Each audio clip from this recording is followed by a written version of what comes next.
This past month, we've been celebrating the 300th anniversary of the beloved carol, Joy to the World. This Sunday, the fourth Sunday in Advent, brings us to, coincidentally, the fourth verse of that Christmas carol. He rules the world with truth and grace and makes the nations prove the glories of his righteousness and the wonders of his love. The wonders of God's love. That this Sunday, as we have lit the fourth candle for peace, this love of God that offers us peaceful joy. Well, I've been thinking about peaceful joy this week, catching the news on the TV and watching people's voices rising and wondering how on earth that all fits in with this theme of peace in this fourth Sunday of Advent. And as I was wrestling with this question in my mind, God sent me a sign. And I saw it, and I thought, oh my goodness, I have got to share this with all my friends at St. John. This is remarkable. The first time, actually the sign came around several times. The first time I couldn't get a picture of it for you, but later I managed to get one for you. Let's put that on the screen if we would. Wait for it. Here we go. What is it? It's a snowplow, that's right.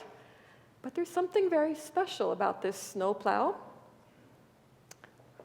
Actually, there are two remarkable things. One is you'll see that there is a plow here and a second one right here. I know you're wondering, where on earth is she going with this? It's okay. I'm going to explain. It's a little hard to see in the picture here, but there is a long metal piece right here. And we've talked about this a couple of weeks ago. Anybody remember what that is called? It's a plowshare, A+. Excellent. There's one here, and there's one here.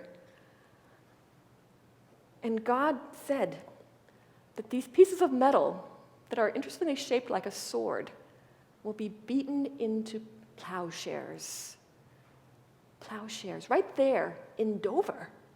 God sent a sign to me, and I was so excited. I had to share this with you. Because it turns out, you see, that plows aren't just for farming and providing food for all the world. Plowshares can also keep that path through the wilderness, that highway of God that God promises to us to help us find our way through the wilderness.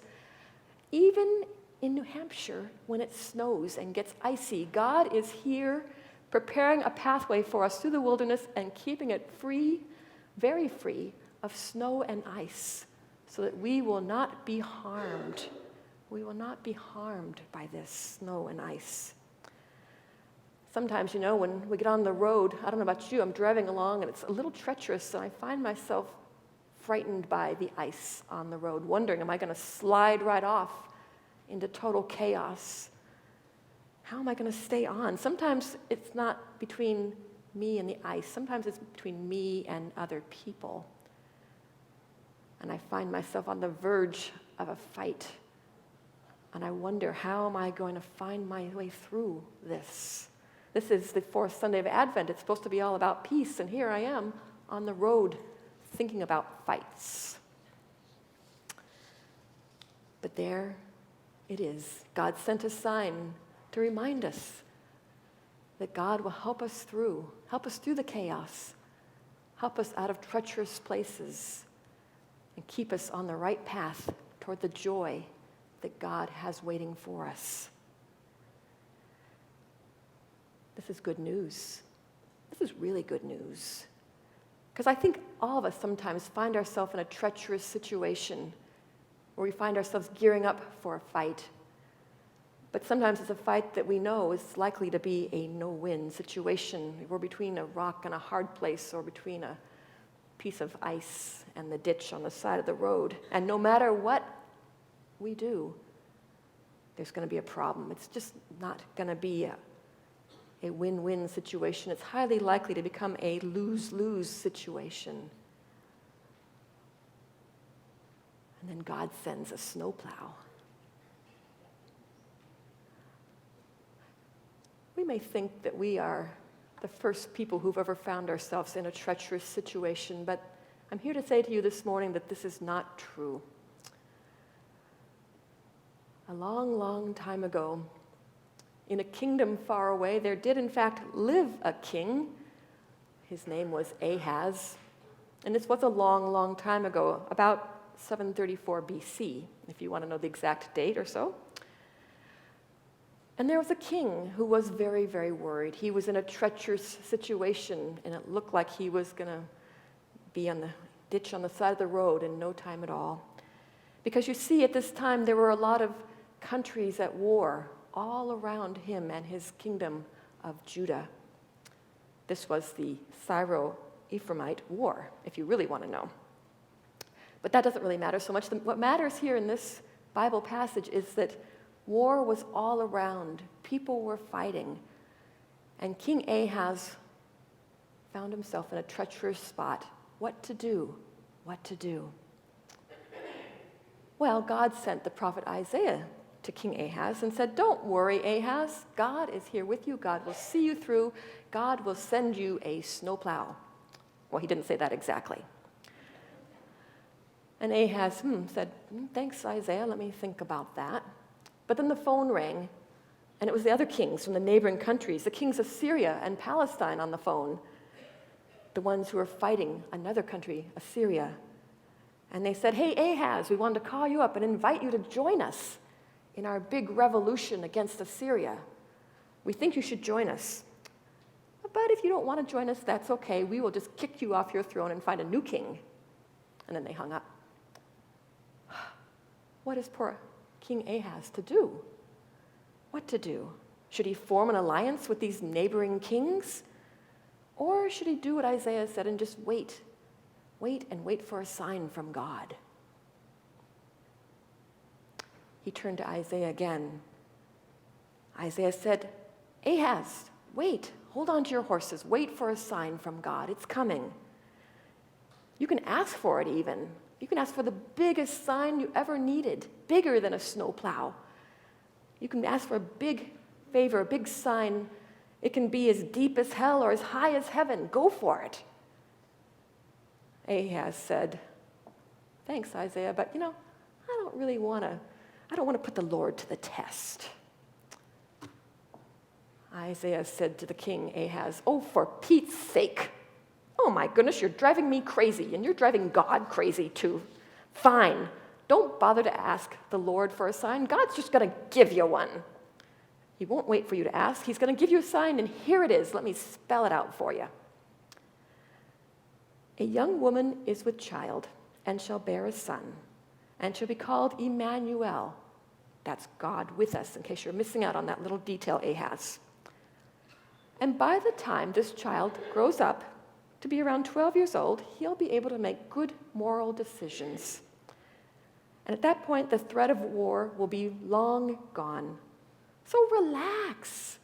Those two kings that have you so worried, they're going to be completely out of the picture in no time at all. All you have to do is wait and trust God. Easy peasy." Ahaz listened and then said, "Yeah, well, thanks, Isaiah. What am I going to do? What am I going to do? I don't think I want to just wait around and wait for a sign from God. That's going to make me look weak. I think I'll go ahead and form that alliance with the neighboring kings, with Syria and Palestine." And so he did. And so he did. That was a bad decision. We all make bad decisions. Ahaz made a bad decision. Just as Isaiah had warned him, the countries of Syria and Ephraim were soon destroyed, and his kingdom of Judah was destroyed as well. But really, poor Ahaz, he really was in a tough, treacherous situation, wasn't he? And haven't we all been in situations like that? trying to decide which way to go and getting frightened and going for what turns out to be the wrong decision? Well, even King Ahaz was not the only one in the Bible ever to run into a situation like this. How about Joseph? Remember Joseph? He was in a treacherous situation as well because he was planning this lovely wedding with Mary. They were engaged, all the families were happy, and then something weird happened. It's hard to explain, but he learned one day that Mary was pregnant. They hadn't lived together. How can this be? What has she been up to? Matthew, the Gospel of Matthew says she was found to be a child from the Holy Spirit. Joseph had trouble with this. Poor Joseph, what is he going to do? What's he going to do? He's between a rock and a hard place again. He could divorce her, and maybe she would become a public disgrace, and that might start a family feud, like the Capulets and Montagues, and that sounded kind of ugly. What to do? Because on the other hand, he did love Mary.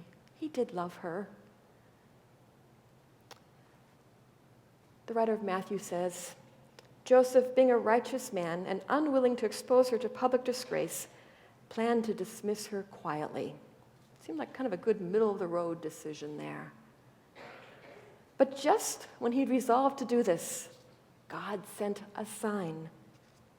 It wasn't a snowplow. It was an angel of the Lord who came to him in a dream, of all places, and said, Joseph, don't be afraid to take Mary as your wife. She really hasn't been up to any mischief. This is the work of God. Mary will bear a son, and when he's born, name him Jesus, because this baby is going to save his people from their sins. There Joseph is. The sign has come through. He's got two options. He's got a sign telling him which way to go. Joseph was fortunate because he probably knew his Bible. He'd probably heard Isaiah explaining about that young woman who would bear a child, who would be God, who would save the world. Because we're told that when Joseph woke up the next morning, he did exactly as the angel of the Lord had commanded him. He went ahead and married Mary, his beloved. Way to go, Joseph. He was waiting, trying to figure out what to do, and then the sign of the Lord came to him, and he listened, and he followed it.